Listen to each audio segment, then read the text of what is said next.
Welcome to Diary of an Unemployed Actor with me, Milo Dennison. Each week, I speak with up-and-coming actors, actresses, and filmmakers about the entertainment industry.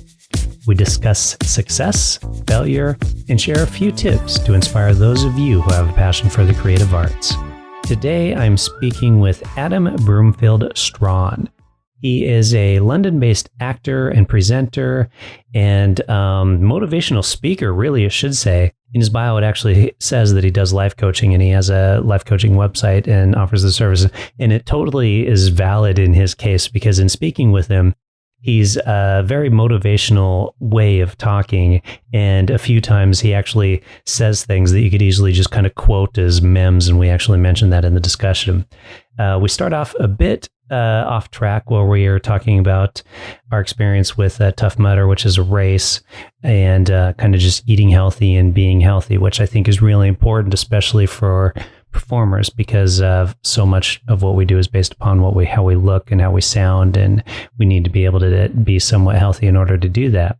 We also get into a fascinating discussion about presentation and being a presenter. And he's got a lot of fascinating tips and tricks that you can use if that is something that you're interested in getting into, about like walking and hitting your marks and speaking directly to camera and using auto cue. I do need to say that we are using Zoom. I've been using Zoom to record all of these podcasts so far. And there are a couple points in the conversation where the connection kind of frizzes out a little bit due to slow quality. And they're very short, just a couple moments, so it won't interfere with the conversation, and it certainly won't prevent you from getting a lot of great information from this discussion. So with that, as always, we're going to do a quick little break for a word from a sponsor, and then on to Adam Broomfield-Strawn. Enjoy. Well, let's jump into this, if you don't mind. Yeah, go for it. Though I do want to ask you, because I did see that you had a picture, this isn't acting related, but I saw that you had a picture of yourself with a Tough Mudder t-shirt on. Yeah. Have you done it more than once or just once, or how many times have you done it? I've done 3. 3 of them. Okay. What years? Ooh, 2014, 15 and 16. So I've done Wales, London, and there's one just outside of Winchester. And I've done another one, which was actually the original version of Tough Mudder called Tough Guy, which makes Tough Mudder is very commercial. Like, it's kind of like anyone can do it. The Tough Guy that one was way tougher. I mean, really? It's real. Yeah, I did like the marathon distance. So it's the equivalent of doing Tough Mudder, but doing it for like 8.5, 9 hours nonstop. It's such a cool thing. You've got to do one. Tough Guy? I've done Tough Mudder. That's why I was asking, actually. Oh, sweet. What one did you do? I did. I was living in Ireland in 2014. So I did the Tough Mudder in Ireland in 2014. And I think that was like the first year they did it there, maybe second year or something. Like, it was relatively new to it. And it was funny because I was working, I had a corporate job at the time. And a buddy of mine at work was like, hey, we should do Tough Mudder. And like me and a couple of the other guys there were like, yeah, let's do it. So we all start training, except for the one guy that suggested it. And he bailed and he's like, no, but the rest of us did it. Oh, it's brilliant. Yeah. I mean, there was some real things there that I don't know if it was the same where you were, but did you see any guys dressed in like mankinis and like, slightly silly stuff? And you think, you're really going to regret that halfway through. No. And I know that there are pictures like that. When I check the website, you see those, but there really weren't. I mean, there were a couple people that kind of a little bit, but not to that extent. Yeah.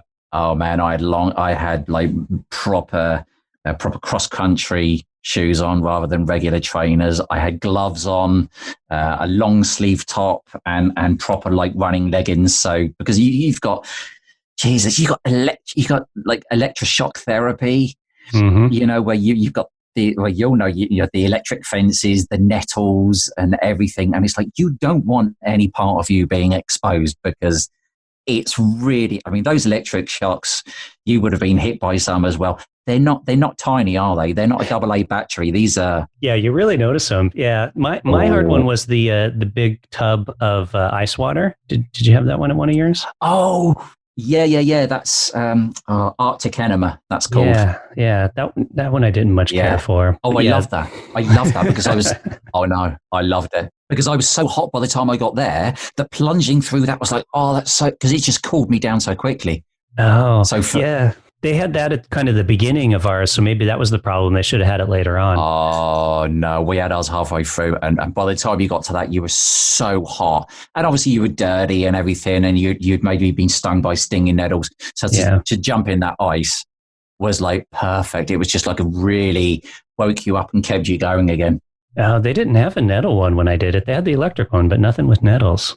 Well, ours was just like the course went through some nettles, and there was... Okay.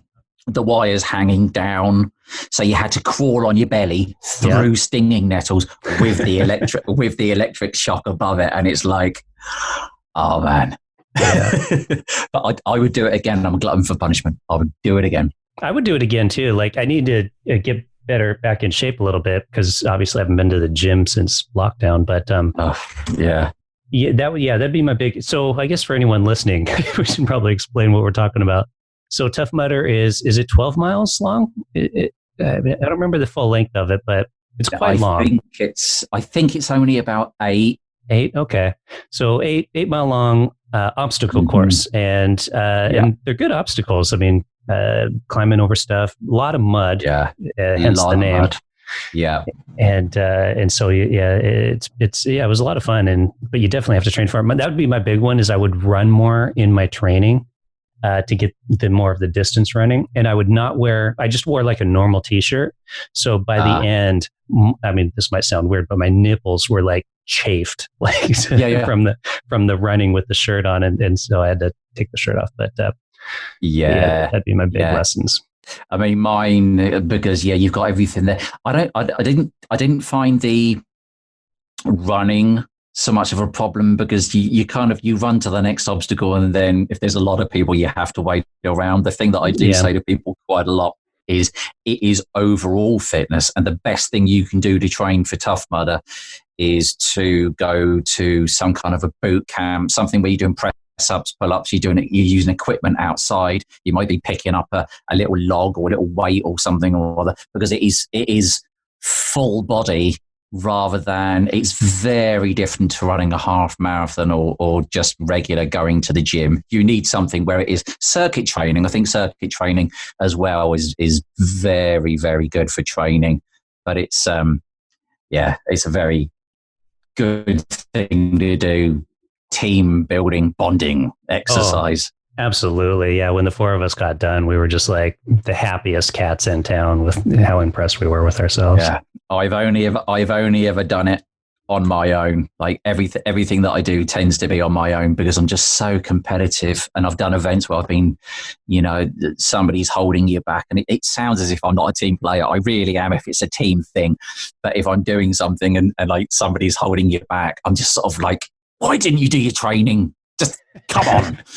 And because I just want to get on with it and smash it as soon as possible. It's like, like I've done multiple marathons, but they've all been solo marathons.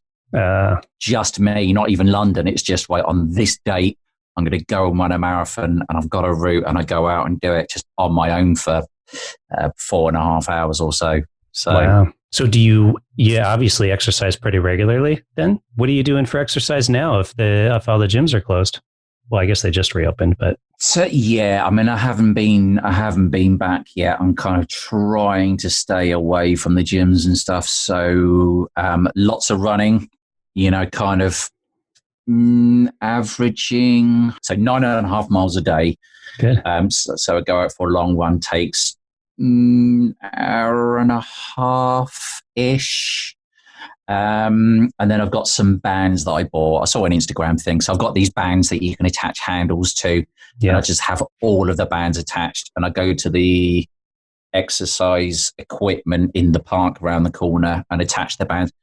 Let's just do a full workout outside with bands, resistance bands. Have you always been really healthy? Not. I've always been kind of healthy for up until about up until the beginning of 2018. I suppose from the age of about mid-20s. So from mid-20s until I was 47. I was kind of like going to the gym and everything, but I didn't have the cleanest diet. I was very much a real heavy meat and cheese and chicken. And so I had a lot of size, but I would have had a lot of cholesterol and some badness in me. But I went fully vegan in January 2018. So I've been a lot cleaner since then. Okay. More health. I'm in better shape now than when I was like 18, 19 for sure. Really? Okay. Because I was curious about that because obviously as we age, we start to deteriorate, they say. And so you're actually saying because you're taking better care of yourself that you're healthier now. Yeah, exactly. But to be fair, the only reason that nobody dies of old age. We all die of something, but nobody in the history of ever has died of simply being old. It's not a thing. When we think about old people and you go, oh, you get arthritis and you get this and that and the other. Well, the only reason we get this, that and the other is because for at least 50 years, we've been putting all of this crap in our body that gradually builds up over time. It's like, if you look over after a classic car, and you drive it properly and you give it the right fuel and you look after the engine, it will carry on going forever. But if you just drive it and rag it and, don't change the oil and whatever, then it's going to gradually break down. So it really is about, not just what we do to your body, but what you put in it. But you can reverse the damage as well. There are people who are running marathons in their 80s and 90s, and you look at these people and you just go, dude, you're incredible. Like they're not. You got pensioners that are bodybuilders and they just look incredible. Yeah, no, I agree. I think a lot of it too has to do with just living a sedentary lifestyle. Once you get to a certain age too, is you're not going out and doing as much, and so to kind of force yourself to stay active, and that's been mine. I've been trying to force myself to go for a jog a few times a week and that kind of stuff versus just sitting at home. Oh, well, I think it's human nature. We want to be comfortable. It's the reason that it's so difficult to get out of bed in the morning, especially at the moment. If you're not working or anything, it's like, oh, I don't have to get out of bed. I could sleep all day. I could stay in bed all day, just on Facebook, Instagram, watching YouTube videos, getting into, online arguments about whether to wear a mask or not. And just, you could do that, but you have to make yourself, a little bit uncomfortable. And human nature is if something's uncomfortable, we don't want to do it. But yep. No, I agree. Like it's the same thing with going to the gym. I hate going to the gym. I don't like the experience at all, but I always have to remind myself of how I feel after the exercise or even after the run or anything like that is like, I hate doing this while I'm doing it, but remember how you feel good afterwards. All right. Well, let's start talking about acting instead of physical health here, since that's the purpose of this podcast. Yeah. We can edit all of that out. Oh no, I'll leave most of it in. I think it's interesting, and even it's valid. I think it's still relevant, especially for actors, because so much of what an actor's job is based on how you look. Agree or disagree with that? Yeah, well, you get a lot of the roles based upon your appearance.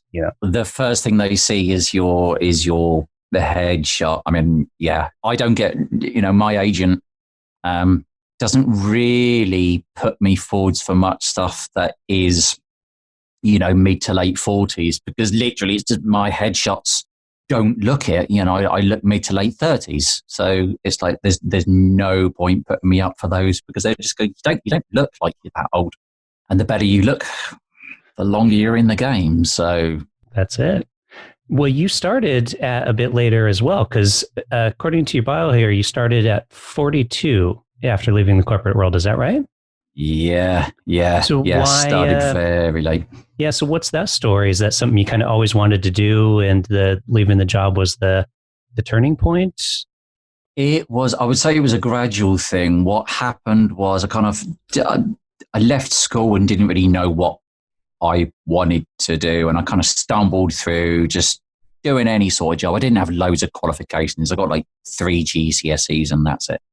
And I went through factory jobs and all sorts. And then I stumbled into sales, which led on to other sales jobs. And I went down the wrong route of pursuing money and going, I want to wear a suit, I want to have a company car. And it was very ego driven. You want to have a company car and be successful and all of this.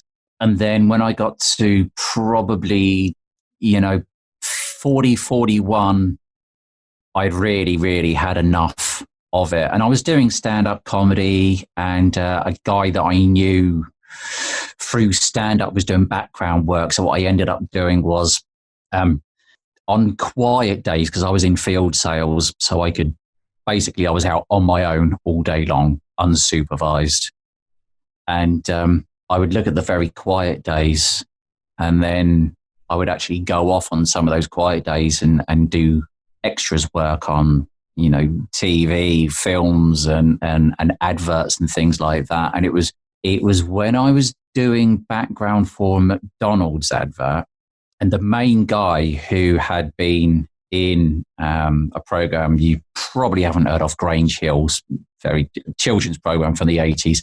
He kept on getting his very, very basic lines and actions wrong. He kept on adding little bits and opening up this. He was meant to be proposing to his girlfriend. He kept on getting it wrong. It was very easy. And I just sat and thought, I can definitely do that. I mean, I didn't think I'm going to be the next Leonardo DiCaprio or whoever.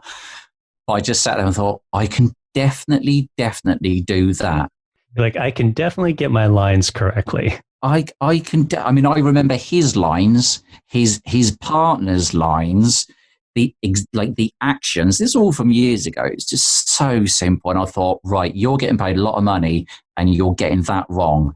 That is very, very easy. So I thought, let's give it a go, because I was already doing background work and a bit of modeling and stand up and everything. So I was performing, more and more, and I'd done public speaking and won awards for that and everything. So it gradually led up to sort of this point where I thought, I want to find out if I could do that, because I was already performing and I enjoyed performing, and I don't really have much of I don't really get embarrassed. Like, doing stuff in front of people doesn't bother me. I was at that stage as well. I was already working with a couple of stag and hen parties. So I was doing life modeling classes for hen parties. So I was already like getting naked in front of a room full of women I'd never met before. Wow.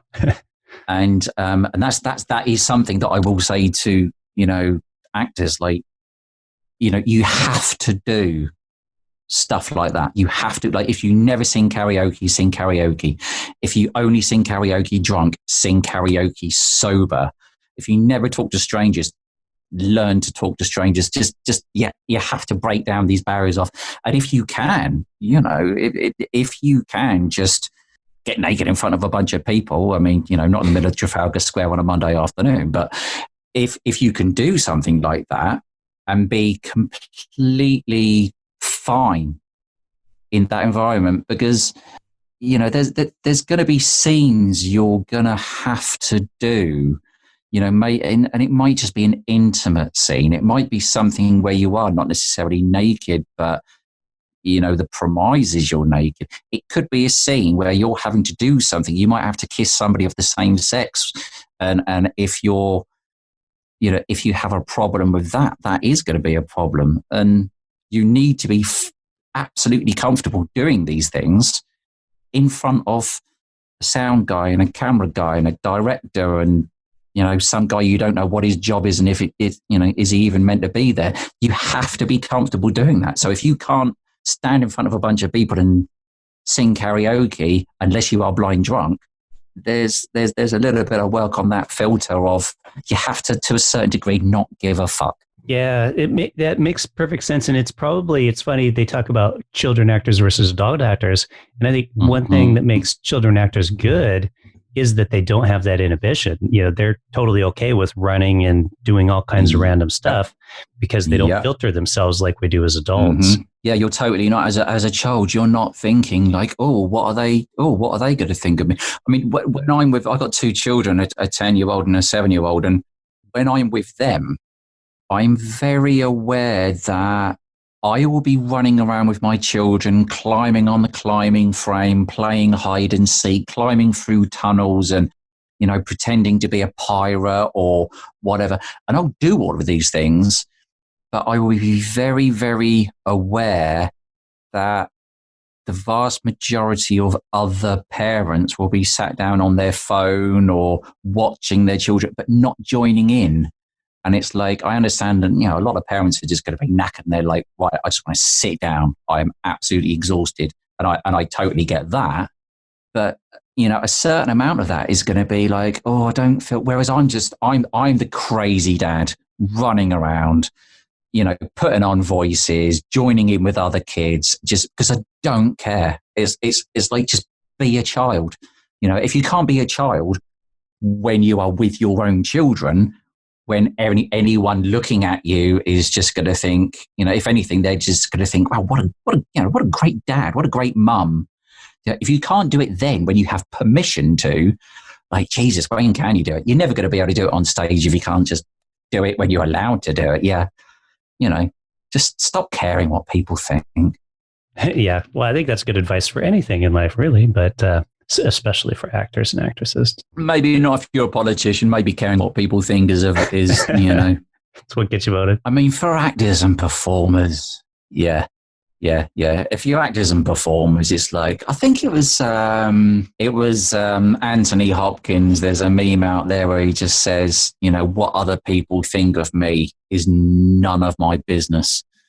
And it's like that. Actually, that's very freeing when you just go, when you reach a level where you really don't care what other people think, you've reached a whole new level of freedom. Obviously, when you're on set and you're working with other actors and, you do have to care what other people think, because what you say and, how you behave on set is massively going to affect your, nobody wants to work with a pain in the arse. But when it comes to other stuff, it's like, just enjoy life. Stop caring what other people think. Most people spend so much time thinking about what other people think of them without actually realizing that, what? No one's thinking about you, because everyone is thinking about themselves. So do what you want to do. No one's paying attention. There you go. That could be a meme right there. No one's because everyone's thinking about themselves. Everyone is. Everyone is thinking about themselves. No one, we spend so much time, we'll do something and then we'll beat ourselves up and we'll go, oh God, I must have looked like an idiot. And but everyone is so wrapped up in their own lives. 5 minutes after you've done that thing that you think everyone's going to be thinking about forever and it's going to make you look like an asshole and whatever, just they've forgotten it because they're thinking about what they're going to have for dinner, or does the girl they've been talking to on Facebook or Instagram actually like them or not? And It's just, people don't care. Yeah, I do a bit of photography for actual income. And it's funny because I talk to people about that when they're having their pictures done. And I'm like, people are like, oh, I look terrible in pictures. I look terrible in pictures. And it's because you're thinking so much about how terrible you look in pictures. That's what makes you look terrible in pictures. So you need to get rid of that thought. And then that's what gets you looking good in pictures is just to kind of own it and enjoy it and have fun with it. And acting's the same way. When you're out there, you're in character, you're doing the scene, whether it's on stage or on film, and you're not thinking about how is this looking. You're just in that moment and it comes across so much better. There are some things that you have to do as when you are starting out acting. And very often when you're doing acting, I'll say to people, look, just apply for all of the modeling sites as well. People do that thing where they just go, oh, I'm not a model. I'm not good enough to, oh, no, I'm not. And it's like, do you know what? It's not for you to say, because everyone has seen a poster or an advert with someone and they've looked at the guy or they've looked at the girl, and we all like to think we're not judgmental, but we are. You can't go through life without judging things. It's just the way that we are naturally. But everyone has seen an advert and they've looked at the guy or they've looked at the girl and thought, really? Really? Because it's just, you see people and you just think, he's not good looking, or they're a bit weird looking, or, and it's not for you to say whether you are or aren't good looking enough or interesting enough or whatever to be a model. It's like, put yourself out there. You never know who is going to say yes and go, you're exactly what we're looking for. And you go, really? And it's like, yeah. It's like, just put yourself out there. But when you are doing new things like short films, or if you're going out and you're getting shots out of shoot in Soho last week, and usually Soho's very, very busy, but at the moment, obviously, it's like 28 days later. But when you're doing those shots, you're stood in the middle of the street having your shot taken, and strangers are walking past all the time, and you need to be comfortable with just completely ignoring them, and if anything, put yourself in the character of in the mindset of, okay, I'm going to play the character of, I am a very successful model, and this is a shoot for a magazine cover or something. Like, those people, they don't know.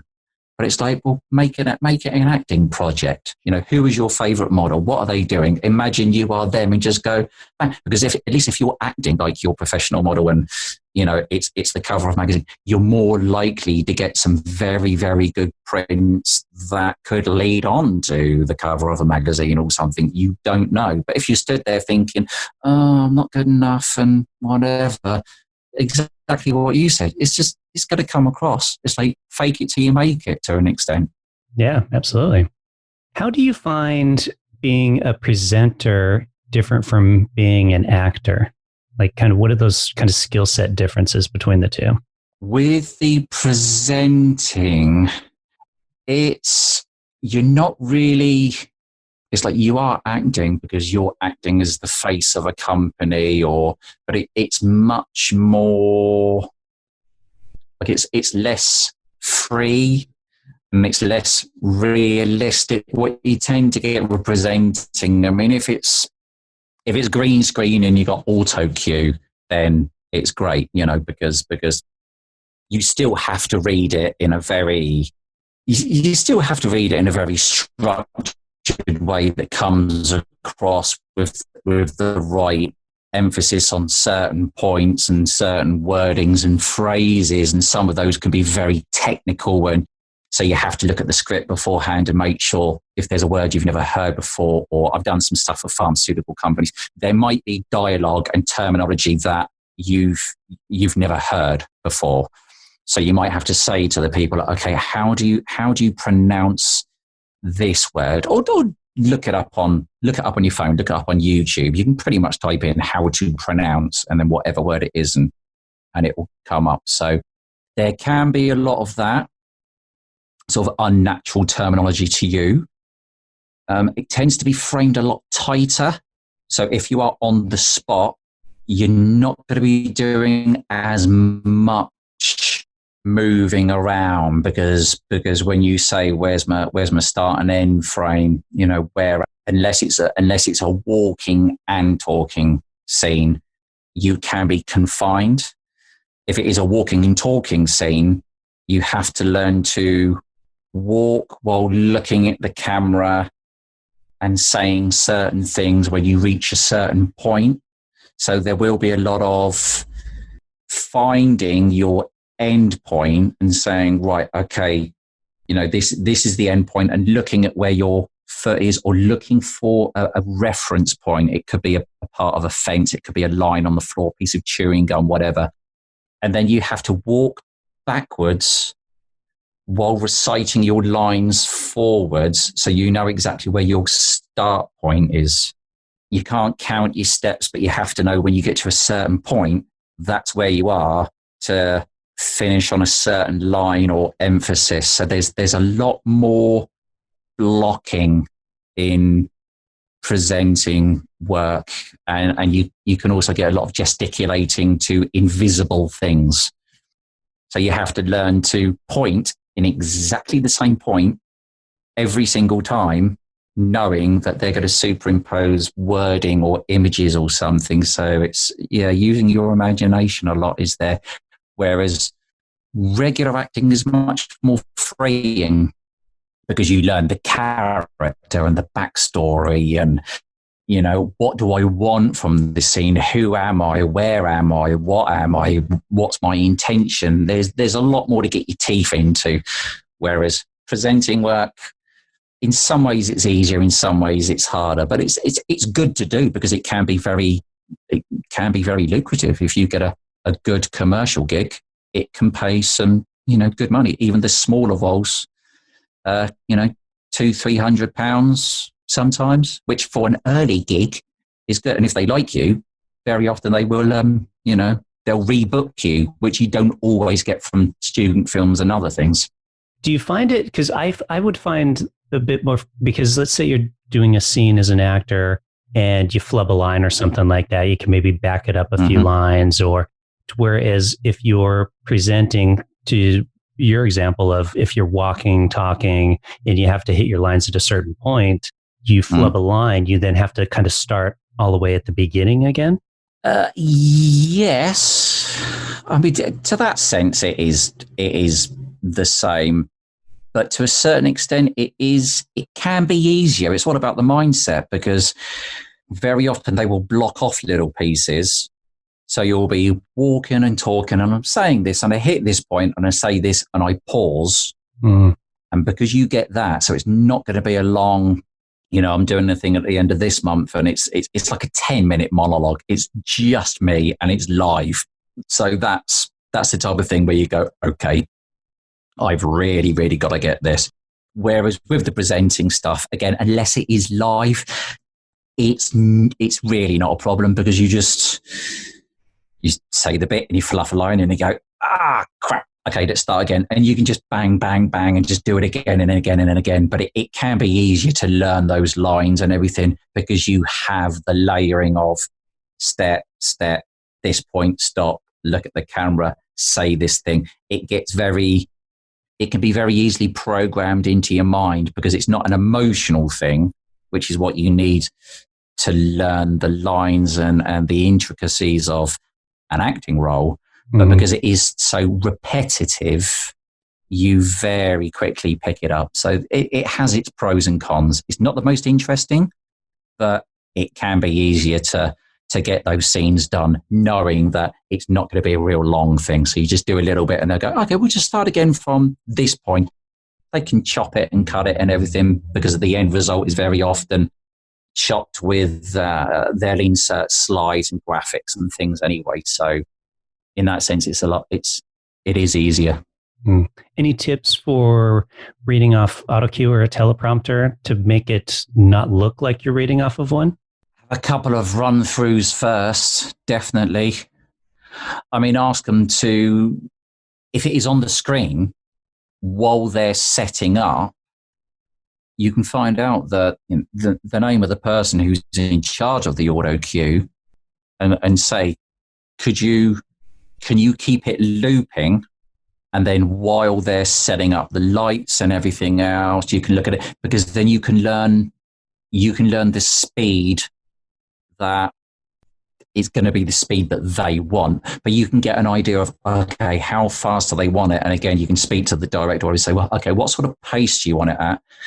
And then use that time while they're doing it to just run through, see if there are any words you've never heard of before, and just keep on looping it over and over and over, rather than sitting there and just thinking, okay, I'll wait until they've set the lights up and everything.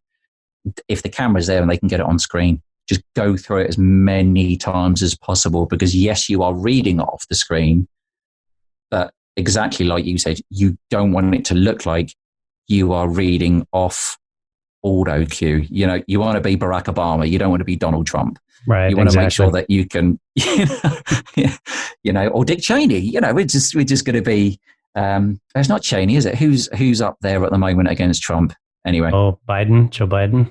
Biden. There was a real big thing there about he can read from an auto cue, and it's like, yeah, you want to make sure that, Donald Trump got tripped up by Thailand and said Thailand, and I've no doubt he has been to a place called Thailand with his reputation, but that's more than likely a club in the deep south, isn't it? But you need to go through and utilize the time and just pick up the terminology and the pacing and find out, what do you want me to emphasize on? What do you want me to pause on? You need to find your specific pauses, because you don't want to just be talking and reading and it becomes very robotic. You still need certain points and emphasis at certain stages and certain pauses and inflections, but utilize the time you don't have to be off page, especially if it is very technical,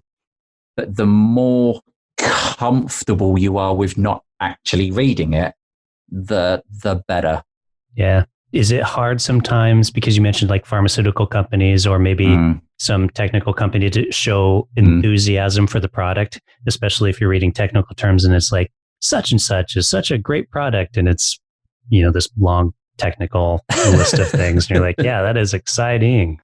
As though, woo, to be fair, normally they don't want you to be, yes, if it's a kind of a QVC thing where you're advertising a face cream and you're like, this has deoxychloric acid, yes, you're going to have to sound exciting about things that you've no idea. It could be paint strippers, like who just no idea. But a lot of the time it will come down to finding out, do you want me to sound excited, or do you want me to, because if you're wearing a lab coat, and you're meant to be sort of more of a lab technician, scientist, pharmaceutical person, then you're not necessarily going to be overly enthusiastic. It's more sort of, I am a reputable person and I know what I'm talking about. And this is more informative rather than selling. And that's the type of thing that you need to find out at the beginning. Okay, what am I? Am I serious? Am I selling? Am I a little bit of a combination of the two? Sometimes they want a little bit of a slight geeky comedic element to it. And it's all the things that you need to find out. But yeah, if you are talking about something that is very, very technical and you're having to sound enthusiastic, then yeah, you're just hamming it up a little bit and pretending. Do the best you can. Usually they're very good and they'll just go, okay, that was really good, but can we up it a little bit, or can we just, tone down the enthusiasm? They're very good at giving you that direction. Sometimes they just want you to do the same thing several times with slightly more, slightly less enthusiasm, so they can show the company that they're filming the advert for and let them decide what it is that they want. So it goes back to acting school, where you have to say the same thing over and over and over again, but in different tones and meanings and emotions and inflections and things. That's the purpose of it, because sometimes you will be saying the same thing over and over again in as many different ways as possible, just to cover your bases. Do you have a preference between acting or presenting work? I enjoy acting more, definitely, because I like the homework of looking at, the character that I am working on at the moment for this play at the end of the month is like a combination of Nigel Farage blended with a bit of Russell Brand charm, blended with a television chef, and he's very verbose and erudite in his language. His linguistic abilities, he uses them to sort of charm and put the audience under a spell. And he's very much, I love that side of it, and going, okay, is he a psycho? Is he not a psycho? Do we want the audience to think he is or not? Where is he now? and how does he feel about that? You know, what's the juxtaposition between the reality of his situation and his perception of where he is? I mean, this character believes he's this great hero and this leader, and he's saving these people and doing this fantastic cause, whereas the reality of it is very different. But this guy has it in his head. He's so sort of delusional, but at the same time, there's a lot of power in his self-belief and delusion that he's able to, he's like a con artist and get these people in. And I love that. Sounds fun. That's a Paragon of Animals? That's the Paragon of Animals. Yeah. Stuart has done a very good job with this role he's created. That's a stage performance. Yeah. How is that going to work with the whole distancing and all that kind of stuff? We're away from the audience. Tables are going to be set up socially distanced. It's outside. Okay. So it's heavily reliant on weather. Nothing that we can do about that. But because it is outside, we don't have to worry too much about social distancing. And because of my performance as well being very grandiose and it will give me the possibility of getting people who aren't technically in the audience to stop and watch what's happening, because they won't know what it is. So yeah, I'm looking forward to it, Well, speaking of theater, you did the Edinburgh Fringe Festival. I did the Edinburgh Fringe. Yep, done the Edinburgh Fringe 4 times. So I went up in 2014. Yeah, I went up in 2014. I always forget, and then I look at my forearm because I've got the title of my show tattooed on my forearm. Oh, nice. with the date on it. So I'm sort of like, oh yeah, it was then. So 2014, my first show.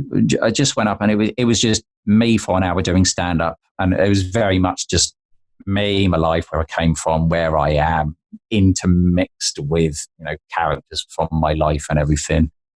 And then the next 3 shows, so I went up in 15, 16, 17. The next 3 shows was a show. It was a PowerPoint show about sort of not necessarily PC gone mad, but just the ridiculousness of the world now, in the sense that we have to signpost absolutely everything.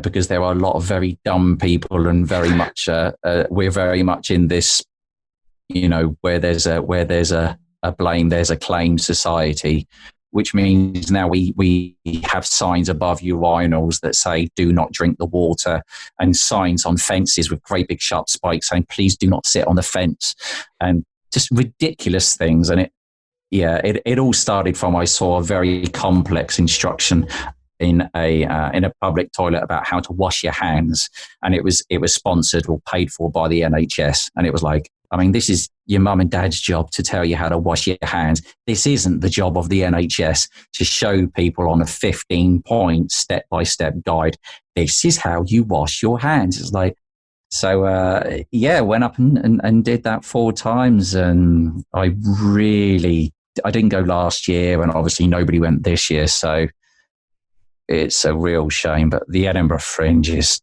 incredible. Just nothing like it. Do you have you have an agent you mentioned? Do you have more than one agent for, like, maybe one for voice, one for acting, or is it just one agent you work with? I've got one who puts me forwards for the roles on Spotlight for acting and big adverts, and that is Gina Long of Long One Artists, who she won't mind me saying that, because she is just absolutely lovely. it's very important, the relationship you have with your agent. I've had a previous agent where the relationship was just terrible. Just their communication skills were incredibly bad. So when they dropped me, I was very happy because I was already broaching the subject. How can I drop these people? Do you ever drop an agent? And if they're not working for you, yes. Whereas my relationship with Gina is just incredible. She'll put me forwards for roles. She'll check if it's okay. She knows that she's absolutely fine with me not taking any roles or adverts that are animal-based products. I've said to her, don't put me forwards for milk, cheese, Laughing Cow, McDonald's. And she's absolutely fine. She's like, yep, fine. And I see the notes that she sends when she puts me forwards for a role. She'll always email me in, and the notes are really complimentary as well. So that's nice. Yeah, she's great. How did you find her? Did you reach out to her? Did somebody know her and they recommended you? What was that? Yeah, I was on an advert and got chatting to the main guy about his agent, and his agent was Gina Long, and he just said, yeah. So I said, would you mind that if I got in touch and, referenced yourself? And he said, that's absolutely fine. And what I did first was go on her site, have a look at who was on her books, and then really thought about, okay, where do I fit in her books? What do I bring to her books that the other guys don't? And a big thing for me is I can look like a businessman, but then if I take my shirt off, I'm covered in tattoos and like muscular and cut. So I look like a sort of very lean sort of cage fighter. So I've got this, well, I can be that or I can be that. So the versatility, and fortunately somebody had left her books and I fit the gap that they left. So it was really right time, right place. Did you email her with that information or call her or both? I emailed, very reluctant to call, because they'll get phone calls all the time. So yeah, I emailed and just, introduced myself and said that I'd worked with, this particular guy, and he spoke very highly of her, and, and just referenced what he had said and how that aligns with my values of, having a relationship with your agent. And then I went on to, I can see you've got a couple of people on your books in my age bracket. However, this is where I feel I am different from these people. And it was enough for her to sort of like go. And I had my show reel and everything, and some modeling shots and headshots and everything. And it was enough for her to go, well, yeah, actually, I think you do fill this hole that this other person had left. And we had a chat, and we had a Zoom meeting, and then before you knew it, she was my new agent. And yeah, very, very glad that I spoke to that particular actor on that advert. Very glad. Sounds like it worked out really well. How long have you been with her? Been with her for a couple of years. Yeah, it's really good, really, really good. And she puts me up for a lot of stuff. So, and we've had, recalls and very close shaves and everything. But the stuff that she puts me up for, a lot of people are going to be going up for. So we're both well aware that we're playing the long game. And considering I didn't start until 5 years ago, I'm just happy to be, getting recalls and castings, and I am on agents for like modeling agencies and things. So I get other work from there, and then I'm on books for. I don't have a voiceover agent, but that is something that I'm working on as well. Yeah, it sounds like you're doing really well. Absolutely, for not being at it for quite as long. Yeah, I get a decent amount of work. I mean, I don't tend to watch TV. I tend to, when I'm, if I'm not working, I listen to a lot of podcasts, watch a lot of stuff on YouTube, constantly looking at, okay, how can I get, when I was starting out, how can I get modeling shots and headshots, for free? And, what do I need to do to, what's another thing that I can do? Because you can't just rely on one thing. But the thing that I have been doing since I started was building a very, very large list of links to various sites and YouTube channels and, companies that employ actors for teaching jobs or whatever, and just building this massive list. And then I was on something last week for Amazon and was just chatting to this young guy who had just started out. And I was like, yeah, if it helps, I've got this list. Give me your email and I'll send it over. And I'm always doing that because we are in an industry where people are very reluctant to share things. It's like everyone thinks everybody else is their competition, which isn't. Yeah. It isn't true whatsoever. It's we're all in it together. And my theory is, if you help other people, you never know when that is going to come round and that person that you help is in a position where they can help you in return. It's nice to be nice. So be the type of person that you would want when you started out in the industry.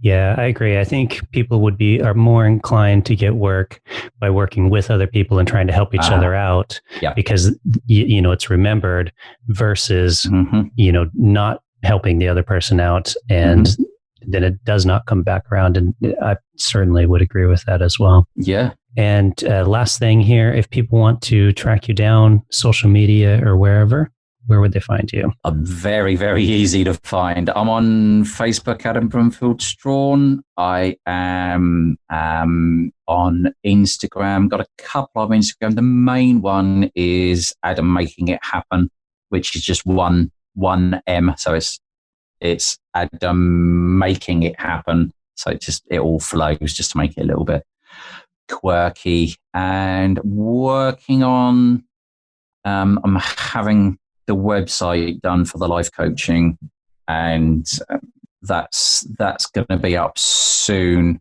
on Instagram, which is Absolution Coaching, but it's not live yet. But if people want to follow me on there, then when that's up and running, they'll see posts from that as well. But very easy to find. I'll throw the links in the show notes as well. Awesome. And the play is Paragon of Animals. Yes, it's Paragon of Animals. It's a night put on by Patch Plays 2020. So there are going to be 5 plays, and they're all centered around environmental issues, animal rights, sort of very current what is happening. It's a scratch play, and it's going to be outside on the 20th and 21st of September at the Tide Tables Cafe in Richmond. All right. And I did want to ask, because, sorry, I know I said last question, but I'm going to caveat that with one more question. You did mention podcasts and YouTube.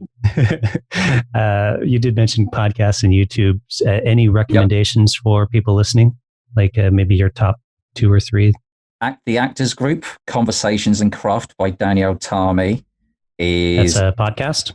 That's a podcast. There's a podcast called Actors Talk by Tommy G. Kendrick, which I've listened to an awful lot, which is really, really good. And there's another called Inside Acting Podcast. If people are more into theatre, then Actors in Conversation is the National Theatre podcast. And then, for YouTube, you've got, Around the Actors Table is a great YouTube channel. There's an awful lot on there. Actors on Actors is a good one. Yep.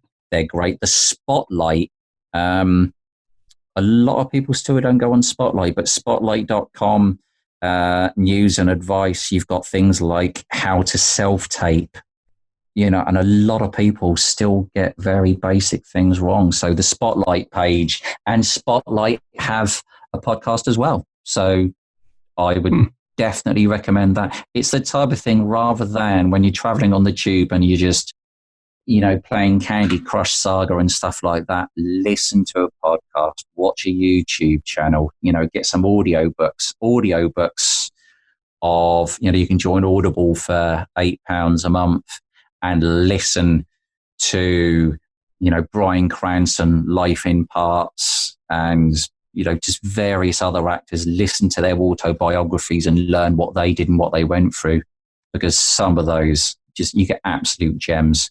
And it's nice to hear about actors that have maybe been homeless and, the crappy jobs that they did and all sorts, because it gives you a real sense of hope that it's like these people that we know as very famous actors, very successful, they started out where we are.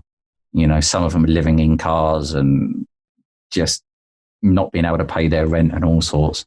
So it's a nice reminder. Not everyone appears on the TV or cinema screen overnight. An overnight success can take 20, 30 years. It's just, you've got to put the work in. Absolutely, yeah.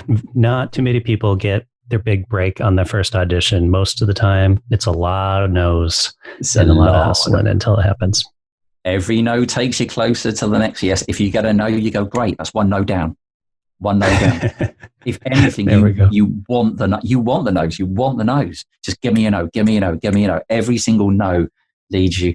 I remember hearing about. I'm trying to think of the guy's name who was in The Incredible Hulk, but the latest one, not the one from the 1970s. But Mark Ruffalo. I mean, he had hundreds of auditions before he landed his big break. He was just. Tenacity has a lot. If you refuse to give in, the longer you're out there doing it, the more chance you have. At some point, somebody has to say yes. It's just the law of odds or whatever. At some point, somebody has to say yes. It's just you've got to keep on going. Inspirational words to end it on. Yeah. So thank you very much, Adam. It was a pleasure talking to you. No worries. I know we went a bit long there, but I think it was all fascinating stuff. So I totally appreciate it. Oh, glad to be on, and glad to help. All right, thanks, Adam. No worries at all. Nice speaking to you, buddy. You too. Have a nice day. Take care. Bye. Bye.